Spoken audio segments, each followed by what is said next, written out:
Random Eggs Productions and the Credible Nerds present The Fourth Taviran, a Wheel of Time podcast. The wheel of time turns, and ages come and pass, leaving memories that become legend. Legend fades to myth, and even myth is long forgotten when the age that gave it birth comes again. Let the dragon ride again on the winds of time. Hey Wheel of Time fans, it's time to roll the dice.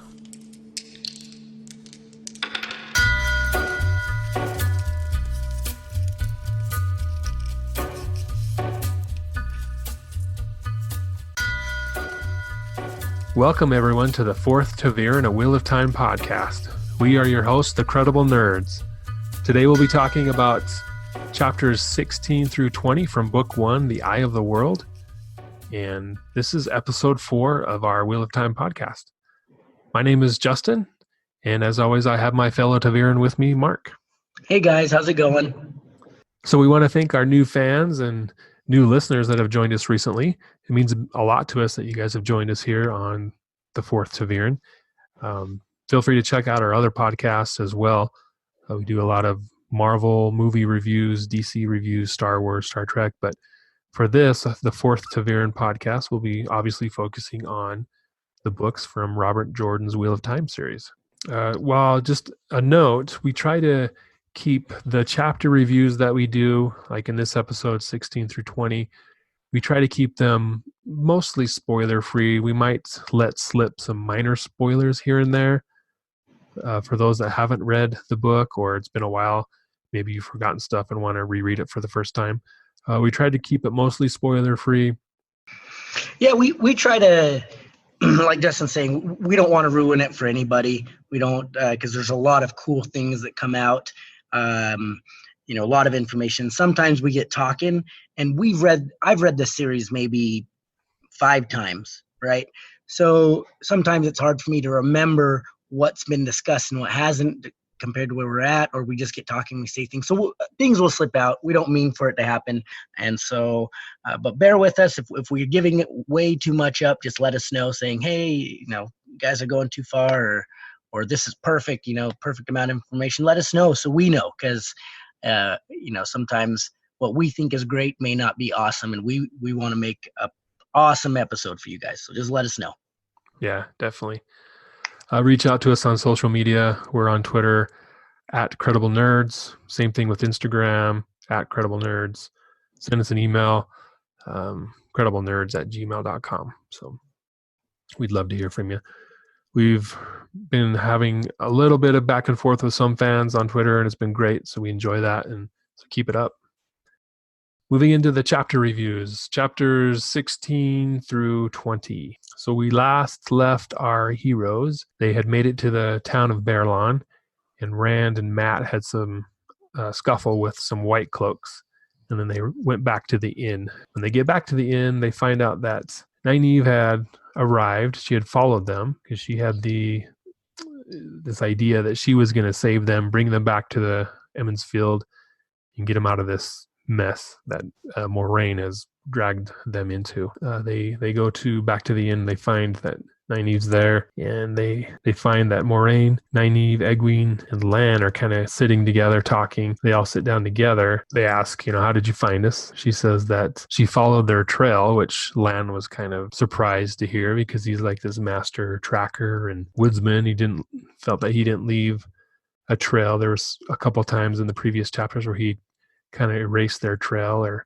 make it so it'd be hard to track them. So he was surprised that she had been able to do that. So they kind of talk about why they're there. And Rand says that, they're going to Tar Valon, and that the Aes Sedai are going to help them and keep them safe. And Nynaeve doesn't really like that idea at all. Yeah, no, I always liked it. I kind of like this part. So I did not like Nynaeve.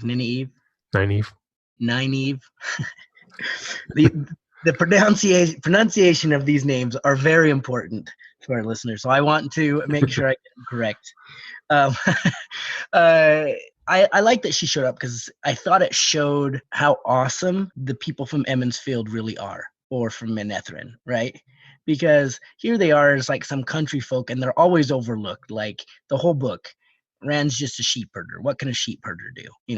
Matt's from with them, right? Like they always are overlooked because of where they're from. But then you start to realize at the end of the book, like, oh, everyone that ever comes out of this place is freaking awesome. And so, here she is. She follows a warder's trail, not any warder, Land Mandragoran. You know what I mean?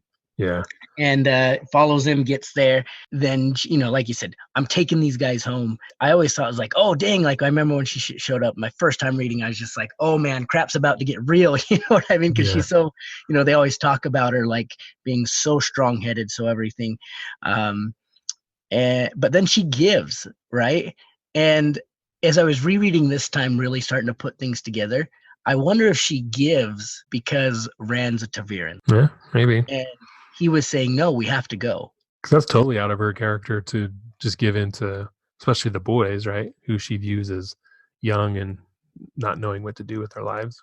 Yeah, but I never connected those dots until this time. I was like, oh, like that's completely against, what she would normally do, and that's exactly what Taverin does. It shapes patterns, shapes the threads around them for their use, and that's exactly what you see happen here. And it was amazing to watch that happen, even if it's on a small level. And after I read that, I'm like, oh, I've got to really pay attention to all these things if I'm going to catch them all, which I won't, but it's cool to see all the little ones. And Nynaeve plays a huge part later on in the story multiple times. So, yeah. So she joins them. She says that she made arrangements for someone else from Devon Ride to come over and take care of Emmonsfield while she's gone. They her and Rand have a conversation just amongst themselves. And she tells Rand about Tam, that he had left Emmonsfield when he was younger, and he came back with a wife and a baby, and that obviously that's Carrie Thor. So he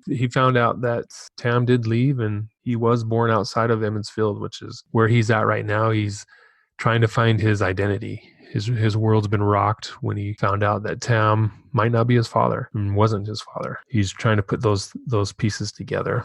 And Nynaeve gives him some information that helps him do that. So in this chapter, basically, Nynaeve decides to join the crew and be a part of the team. Chapter 17, Watchers and Hunters. This chapter icon is the dragon's fang. And so whenever there's a dragon's fang, which is the dark part of the Aes Sedai symbol, there's going to be some dark friends or Murdral or something like that that's dangerous. So that's what we get here in this chapter. Rand leaves Nynaeve, goes in to watch Tom, who's the gleeman, perform. There's a lot of singing, and he's playing his harp and his flute. We really get to see Tom perform, do his thing for the first time.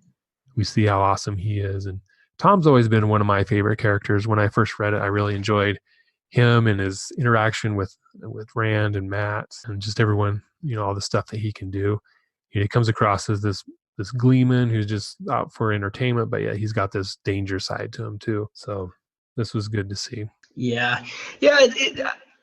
Tom's just one of those characters that you just like. So I've always liked him from the start. So it's cool to, like you said, see him, in his element, because he kind of, same thing, he gets sucked in by Taviran and his whole story changes from what he is, but we get to see him here really in his element, who he is. And I always kind of like that. But I wanted to point out something that I've always thought was cool before that. So while Tom's playing his music and stuff, everyone's dancing, and Rand and the boys and everyone, they all dance with, like, Rand dances with Nynaeve, Moraine, and Egwene, and Matt's dancing with everyone. So it's just this moment where, they've escaped danger. There's danger ahead of them. But yeah, here they are just having a good time, letting their hair down.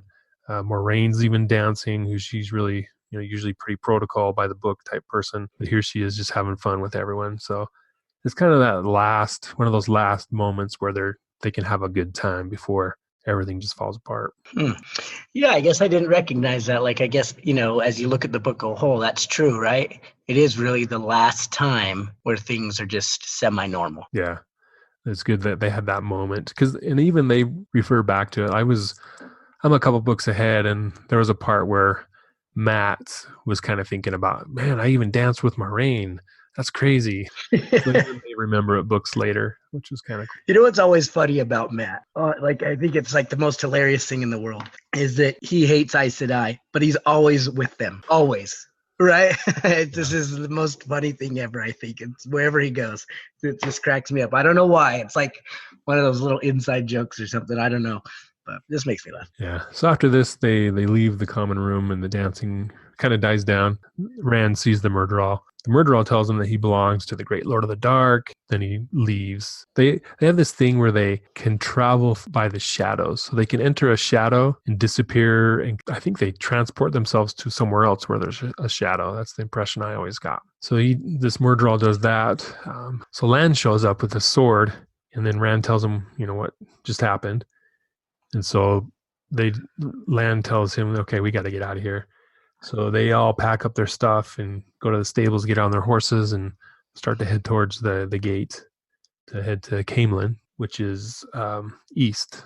So we're heading north to Baerlon, and they change direction to go to Camelin, which is east of Baerlon. So they make it to the front gate. And as they're trying to get the watchman to open the gate, 5 white cloaks show up and ask them, who are they? Where are they going? One of the white cloaks is Bornhald, the one that Rand had a confrontation with. So Bornhald's all, I can get my revenge here. And so he says, you guys are dark friends. You're coming with me back to our camp. And then Moraine starts talking, and she uses her Aes Sedai tricks, the one power, to make herself grow really tall, really loud. She starts talking to them. Bornhald attacks Moraine. She deflects it, and they all kind of fall down together, and they start to go through the gate. And Rand sees Moraine, that she's taller than the wall around the city, and that Moraine actually steps over the wall, and then when she comes on the other side of the wall, she's back to her usual size. So I always wondered about that, because it kind of made it seem like it was a trick or a kind of this optical illusion. Yeah, kind of like the Mask of Mirrors, right? Yeah. But then she's able to she steps over the wall. So if it was an illusion, why would she have to do that? I don't know. I was always wondering, okay, was it an illusion, or did she really grow really tall in that moment? I don't remember her stepping over the wall, but I remember her growing big. I'll have to read it again, but I always assumed it was just like an illusion, like a Mask of Mirrors type thing. But I was always surprised why I never saw it again. Like we never saw it like that again. Yeah. But kind of one of those interesting things. I wonder why, but I'm going to stick with it. It was an illusion, but it doesn't make sense, obviously, that she just stepped over the wall. Because if she really can make herself big, that is awesome. Yeah. Yeah, and we never know, because it never pops up again. That's kind of a one trick that she did once. So yeah, they escape. Everyone was kind of like, whoa, what just happened? But they have to run, so they can't really talk about it. So they take off. About an hour later, they see some flames coming from the city, and we find out that the inn that they were staying in, the Stag and Lion, burned because of the white cloaks, I'm assuming. But so they take off, head towards Camelin. And in this group, we got the usual group with Rand, Matt, Perrin, Tom, Moraine, Egwene, and Lan, and now Nynaeve has joined them. So that's the group at this point. The next chapter, chapter 18, the Camelin Road, and the chapter icon is the Trollocs skull and fist. And the last time we saw this was when the Trollocs attacked the two rivers. Kind of got an idea. These chapter icons give us a good idea what characters we're going to see, or what the tone of the chapter is going to be. So I always like to see, I probably didn't look at the titles of the chapter that much, but I looked more for the icon when I was reading, especially for the first time. They're on this kind of starts out kind of mundane. They're on the road to Camelin. It's 3 days later, and they stop at a hill, and they're looking around, see if they're being followed. But Lan, they don't see anybody, but Lan knows. They have a Murdraw, some Trollocs, and they're being chased. And so they pick up the pace. But then they hear this horn, and this is when it kind of gets kind of crazy at this point. The horn is the Trollocs are following, and so they got to book it. They get on their horses and start riding. So the sound of the horn came from the west. They keep riding east, but then Moraine breaks off from the group and heads west back towards them. And she says to Lan, who wants to go with her, The light go with you, last lord of 7 towers. And heads off. So Rand overhears that and he's like, what's the Lord of the 7 towers? What does that mean? But we'll find out later. So they hear the horns, they're getting closer, they keep going at the same pace, and then they're about 5 miles away. Lan comes back because he'd gone on a little bit of scouting as well. He says that there's a bunch of Trollocs coming in, 3 fists, maybe 5, and they're each led by a Murdral, and they're coming fast. And so Moraine and Lan start talking, okay, well, this isn't working, we need to do something. So they decide to head north, to leave the road and head north. And so they take off, hoping to lose them, but it doesn't work. The Trollocs keep following them, and they catch up to them. Everyone turns to fight. Lan charges in, shouting for the 7 towers. Rand shouts, Manetheren, Manetheren. And Perrin does too. Matt shouts something in the old tongue. I'm not going to try and say it, but yes. He shouts something in a different language, and then they start fighting. Rand is trying to do his best, and Lan's just going crazy, killing Trollocs left and right. Tom's doing a good job. The girls they have some staffs. They're trying to do stuff. They end up killing a Murdral, and when you kill a Murdral, well, they cut off his head. He's going to die, but it takes like the rest of the day for him to die. When you do that, all the Trollocs that are linked to that Murdral just kind of don't know what to do, and they go crazy, and they just run off, basically. Or fall to the ground and don't do anything because there's a link there, and it's pretty powerful, and you kind of want to kill the Murdral that's leading the Trollocs to defeat the whole fist of Trolloc. But there's still more. There's still a couple more Murdral that they got to fight. And here we see the power of Moraine. And she takes out her staff, but she also grabs an Angreal out of her pocket. And the Angreal allows her to channel more of the one power than what normally she could do. So she uses the earth. She stabs her staff into the earth, and it causes an earthquake. Some of the Trollocs fall down, and then she shoots flames, uses fire to attack the Trollocs and the Murdral. And then Lan makes them go ahead, and he grabs Moraine, and they keep going north. So with the Angreal, do they just allow people to draw more power safely, or do they actually increase the amount of power that somebody can right? Because everyone has their own ability, like they're so strong. But do the Angreal, do they actually make them stronger, or do they just make it so they can draw more power without burning themselves out? And I kind of said that twice, but more clearly the second time. That's a good question. Let me look at the white book real quick. So, because I think that's an important distinction between the two, whether they make you more powerful, because some of them don't have the buffer. They don't have that buffer to allow you to stop.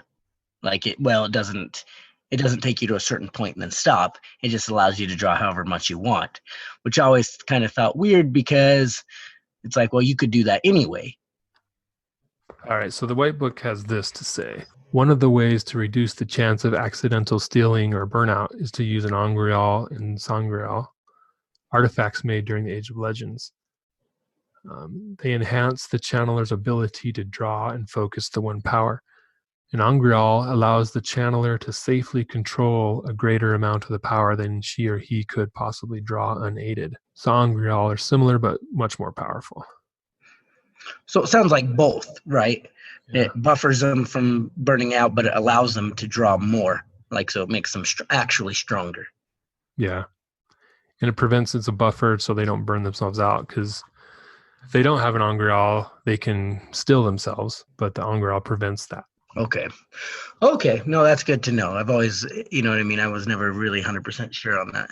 Yeah. So using the Angreal, she's able to channel more power and use the earth and fire to use it to attack the Trollocs. They head north. We find out that they are heading towards a huge city. They come up to it and it looks abandoned. There wasn't anybody there. It was desolate, but yet still pretty in good condition considering how ancient it is. And we find out that the city was called Eridal, and it was an ally to Manetheren in the Trolloc Wars, which was hundreds of years ago. Thousands. And Manetheren's been destroyed, but now it has a new name called Shadar Logoth. Mm-hmm. Yeah, this part's pretty cool. This is kind of where it really picks up. So the first couple chapters here, some things happen, but it's kind of slow, especially last chapter where they're just kind of running. They had that one cool fight, but then you just read them about running over like 10 hills.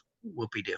So, but then we get here, and it's this mysterious city, and you don't know what, but Lan and Moiraine know something, right? They kind of talk about it, but they don't really elaborate to everybody. All you really hear is Moiraine say, "Don't touch anything. Don't take anything. Basically, don't wander off." And so they get to this town, and they're told it's Shadar Logoth, right? They're told that it's both Shadar Logoth and Eridal. Is that correct? Yeah. Yeah. So, they kind of learn a little bit about it, but not much. And it's just kind of creepy. I remember, when I'm reading it, I was like, ooh, this is like creepy, like a ghost, not a ghost town, but a ghost city. Yeah. It's like if New York if no one lived there, it was just creepy. Yeah. Like kind of like I Am Legend type, right? It's just like, oh my gosh, like look at this place. It's huge. And except there's no mannequins named Frank. Right. And so so I can just imagine, because they talk about how large this place is, and I wish somebody would draw, or if there is one out there, link it to us, kind of a drawing of what Shadar Logoth would look like, because it sounds really big. Obviously it was one of the major cities in the Trolloc Wars, so it had to be quite large. And so here they are in this huge town, or city, I should say. And of course, Matt gets the right idea to be like, hey, let's go check things out. And, as normal, Rand and Perrin are like, okay, we're in this big, creepy, abandoned town that's called Shadar Logoth. Let's go check things out. And Moiraine told us not to do this or to touch anything, but yeah, let's do this. Yeah. All right. Let me set my stupid sign down, and I'll pick up this fire, this thing, and we'll go. So off they go. They're out searching around and checking things out, and you kind of get even a bigger picture of how large this city is. Then they go into like a cellar, right, or something like that. They go down some stairs into a basement. Yeah, they go into a building and they see that there's some stairs, and like, hey, let's go down the creepy stairs into the dark basement or whatever it was. Yeah, like the first 10 decisions weren't dumb enough, but yeah, it's more than a basement. It's like this building that has just lower levels, and they go down there. So yeah. Like my thought process would be more like, wait, should I go down these creepy stairs in this creepy city where no one can hear me scream? Why, yes, I should. You know what I mean? like, huh. So they go down in this basement, and they see kind of like a little treasure hoard, right? Yeah. And they start kind of looking through it. Matt picks up this dagger. He's like, "Oh, check out this dagger," and of course, it's Perrin that's like, "Oh, we were told not to take, to accept any gifts or give anything, take anything anyone gives us." And he's like, "But no one gave it to me. So, I'm cool." Yeah. But they also met Mortis here. Yeah. Yeah. And he's the one that actually leads them down into the lower levels. I forgot about that. So he says, I am a treasure hunter, follow me. And he's the one that leads them down there. Oh, that's right. And he's like, I've got my pack horses back here, huh? Yeah. I just need you to help me carry things out, and then I'll give you some money. Yeah. Yeah. That's right. Okay, so they're kind of lured down there, down in this basement where no one can hear them scream. And and so they go down there like three good lads, and they're down there, and he takes it, and they start talking to this Morty more, and he kind of gives off this just creepy vibe the whole time. Yeah. And this is where Rand sees that he doesn't have a shadow. Yeah, he doesn't have a shadow. And so they kind of start questioning him. And then they mention that there's more people with him. Yeah. And so Mortis is like, what? There's more people?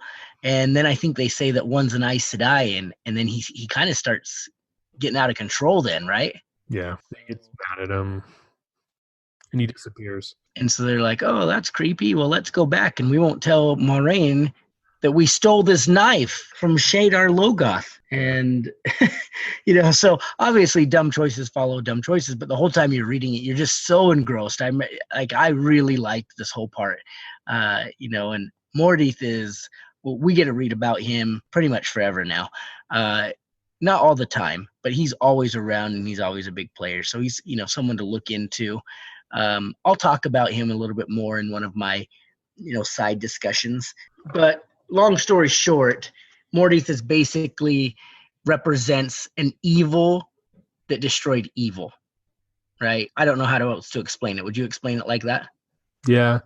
So the evil that we've been talking about and reading about up till now with the Dark One and Balsamon and Trollocs and all that, that's all tied to Shaitan, the Dark One, who's imprisoned in Sheol Ghul and all that. But this is a different kind of evil. This is kind of like the evil of man that became so great that it became a living thing, is what I always pictured it as. It's separate from the Dark One's evil.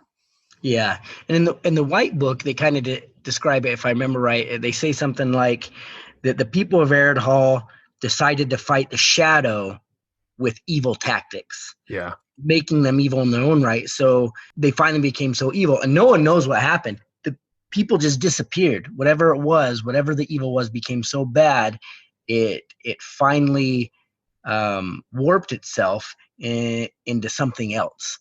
Mashadar. Yeah, so you find out that this evil, whatever it was, created Mashadar. And we get to introduce that into the next chapter. But, we see that these people really just became so evil they killed themselves. Yeah. So the three boys come back and Moraine's like, where you guys been? Rand kind of tells the story and mentions Mordith. Moraine just freaks out like, what? What did you do? And so, but they end up just staying the night there, which I always thought was kind of weird. It's like, oh, we're in this crazy place. Okay, well, let's go to bed. We'll wake up in the morning. Yeah, it's kind of funny because it's like they go in there because Moraine figures that the Trollocs won't follow him because of Mashadar, right? Yeah. But I've always thought, like, wait, if Mashadar was so bad that the Trollocs probably wouldn't follow him in there, like, how is that better? Yeah, of course. Yeah, but maybe you're just trying to get a reprieve, like try to sneak out the back door kind of thing and get out of there before they see what happened. Well, Mashadar is more passive, right? It doesn't try to seek you down and attack you initially, where that's what the Trollocs are doing. The Trollocs know where to go. And Mashadar is just there. Kind of like mindless, Yeah. And I think they talk about a little bit about Mashadar here, and they basically say that at one point a bunch of Trollocs came into camp in the town, and the next morning they were all gone, all of them destroyed, and the only thing that they saw was some red writing, like from blood, that said Mashadar. And since then, Trollocs almost refuse to go into Shadar Logoth unless a Midril is forcing them to. Yeah. And the name Shadar Logoth is translated to Shadows Waiting, which is episode 2 of the TV series. So we'll definitely get to this part in the second episode of the TV show, it sounds like. Which makes sense. I mean, I think, if you're going to do, I don't know if they're going to do a book a season or more than that to move the story along. But, Robert Jordan's, like I think we've said this before, he's kind of from the old writing where you spend a lot of time talking about not a lot. Yeah, so, a lot of descriptive narrative. Yeah.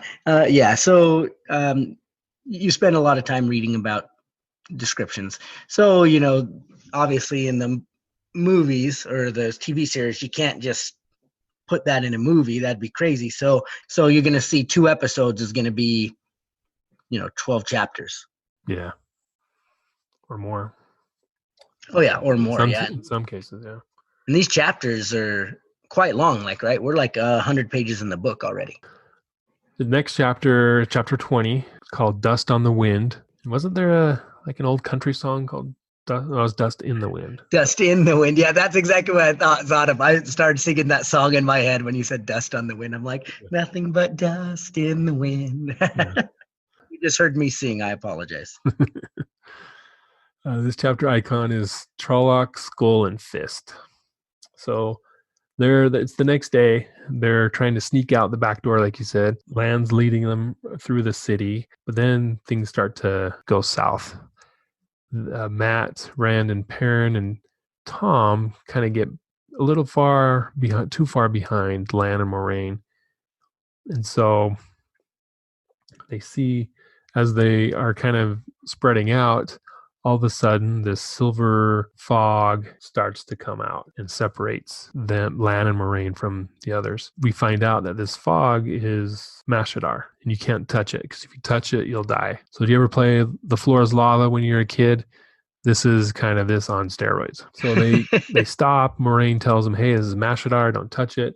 We need to find a way out. And she finds this star, says, follow that star to the river. We'll meet there. So she and Lan take off, which I always thought was like, why are you just leaving everyone? Because it was like they went through all this stuff to get them out of the 2 rivers. And then just her and Lan is like, okay, meet us at the river, and just ride off. Don't touch the crazy fog. It'll kill you. So they head off. So Rand and the rest of them start to go. They start to split up at this point. The Trollocs up here, they start seeing more and more. And so not only do they have to avoid Mashadar, the fog, the killer fog, but they got to avoid the Trollocs too. Everyone splits up basically to get out of the city gates and head to the river. So Tom, Matt, and Rand meet up at the gate and start heading towards the river. But then it switches to another point of view. We got Perrin and Egwene. They're grouped together after they separated. So they're kind of wandering around trying to find the gate. And then they get out of the gate and head towards the river too. The Trollocs are right behind them. So they gallop on their horses off towards the river. And Perrin ends up riding off the edge of the bank into the Arenal River. And Egwene rides off somewhere else. And so he's in the river. The Trollocs are throwing spears at him. And he swims to the other side. And he's by himself. Yeah, and this sounds like it's a serious river. This is like probably like the Colorado River. Right? Yeah. This is like, maybe Mississippi. It's a big river. And so, the whole time he's swimming, and he's just like, please make it. His lungs are burning, his arms are tired. And I don't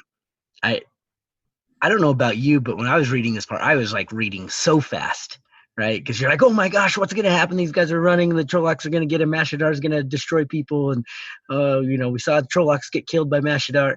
And so I'm just reading 1,000 miles an hour. I think I finished this and I had to go back and read it again because I was just reading so fast. But so he swims to the other side, right? And he starts hollering for Egwene. He's like, Egwene, where are you? Yeah. And then she makes it to the other side. Like he eventually finds her. And didn't the horse swim across? Yeah, I think so. Bella the Invincible? Yeah. Yeah, that's in the next chapter, though. But yeah. Oh, we don't know if Bella made it across yet. Spoiler alert. Bella survives. My bad. No. So then it switches back to Rand's point of view. And so Rand, Tom, and Matt are grouped together. And they're kind of doing the same thing. They're running from the Trollocs, following the star to the river.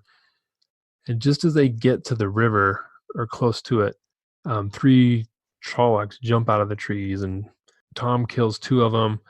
So Matt shoots one, but I guess that one still is alive. And he runs off to alert the others.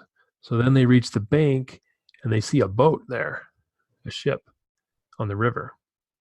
So they're about to talk to these guys. All of a sudden, the Trollocs come back.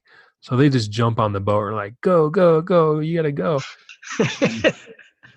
The captain, Baerlon, who ends up being a major player throughout the series, he says, what are you doing here? But then the Trollocs jump on the boat, and so they just cut the ropes and head off on the river, down the river. Mm-hmm. Yeah, I can imagine the pandemonium here, right? Like all these guys just run out of the trees all of a sudden. Your night watchman's asleep, right? They jump on the boat and they're like, let's go, let's go. Everyone's like, what's going on? Who cares? You see, they're coming, like, let's go. Like, for who cares who I am? Let's get out of here, and Trollocs are coming, and everyone's just so, trying to figure out what's going on. And I mean, and I had forgot that Baerlon shows up this early. Yeah. I was like, oh man, he's already here. We're already reading about this guy. That's awesome. So yeah, they finally convinced Baerlon to be like, let's go, so they cut lines. And I think there's a little bit of a fight, right? Some of the Trollocs get on board and, they're fighting for their lives a bit. Yeah. And they finally kill him or push away or whatever it is and get out down the river. And so the boat is called the Spray. So Matt and Rand also gave up their silver coins that Moiraine gave them in the first couple chapters. So yeah, they gave them up to help pay for travel, right? Because Baerlon's basically like, why should I carry you on my boat? I should just toss you off for all the trouble you brought me. Yeah. The 1 coins that they need to keep. Like, I've always wondered this too. Maybe people have more insight. Why didn't Moiraine just tell him? Like, we see that there's always, especially with Matt, there's this huge distrust, right, with Aes Sedai. And the whole time, like, the Aes Sedai do nothing but prove why they should be distrusted. Yeah. Yeah, it would have saved the whole group a lot of trouble if she would have said what they were, at least after they left the 2 rivers, right? You could say, hey, by the way, those coins, don't lose them. So here the group splits up, and so we got Rand, Matt, and Tom on the boat with Baerlon, and then Egwene and Perrin are on the other side of the river. And then we don't know anything about Moiraine, Lan, and Nynaeve at this point. But spoiler alert, they're together. They're in a group. So that's kind of where we leave this is where our review of the chapters ends for this episode. So. Mm-hmm. And these are great chapters and a great place for us to end too, because a lot happens. The group gets split. Here we are through the first 10, 12 chapters, whatever it is. 20. 20 chapters, yeah. 10, 12, 20, whatever. They've got numbers in them. And, and they've all stuck together. And, and it's kind of sounded like, especially with the Emon Fielders, that, hey, we're in this together. We need to stay together. And now they're broken up, right? We have some here, some there. We don't know where some of them are yet, but we know that they've just been scattered. And, now we get to really kind of see who people are, outside their element, and kind of see them become the people they're going to become. Yeah. And so there's a lot to look forward to here. And it's just a great fun action couple chapters here, with a lot of major things. Shadar becomes a major thing later in the books. Mordeith becomes a major player. We get to meet him. Baerlon, we get to meet him. Great, he becomes, I guess, probably not like a tier 1 character, but definitely tier 2 or 3, right? Yeah. I mean, his storyline is directly linked to the success or failure of these people. Yeah. To the overall goal. And we get to meet him for the first time here. We get to see Matt in these chapters. First time we really get to see him start talking the old tongue more and more. And, what's that all about? Kind of just crazy.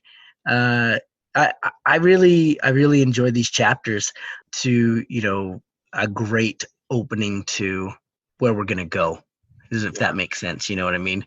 Yeah. And we get to see Rand's story evolve to great measure, here coming up. And it's a lot of fun, so stick with it. I mean, I know that things are a little bit slow until now, but these chapters will help pick it up for you, and just keep going, and tell us right now who your favorite characters are, who your least favorite characters are. For me, my least favorite character right now, I remember reading, is Nynaeve. Yeah. Right. I couldn't stand, she's my least favorite character for like the next 6 books. So I'll continue to say her every time I answer that. My favorite character, I think my favorite character right now is Rand, right? I think that's going to be the pretty general answer, Rand, because we don't get to quite see the dynamic of Mat yet and the awesomeness of Perrin and everything. Yeah, at this point, Mat's kind of a secondary character in the story. Mm-hmm. Especially in the next few chapters, he kind of fades into the background. He's more of a prop more than anything. And a lot of it focuses on Rand. And yeah, from here on out for the next, probably the rest of this book, Rand is my favorite character. Mm-hmm. Yeah. And I don't think, I mean, I guess we're talking about stuff that, whatever, but I mean, Mat's around, but I don't think he really becomes a tier 1 character until book 3, somewhere in book 3, maybe even book 4. Yeah, I agree. Okay. Well, thanks for joining us here on the Fourth Taviran podcast. Join us on social media as well. We're on Twitter, like I said, Instagram, Facebook, and you can also check us out on Patreon. Support us on patreon.com/thecrediblenerds, and you'll find bonus content there. We usually add up to about 5 minutes of bonus content, and sometimes even more. So join us there for more Credible Nerds, more Fourth Taviran content. And you can follow us on all those media sites and join us on the conversation. Let us know what you like about the show, what we could do better. If there's a segment you want us to do that you find interesting, let us know too. And we want to thank you guys for your support and for joining us, and we'll catch you next time. See you guys.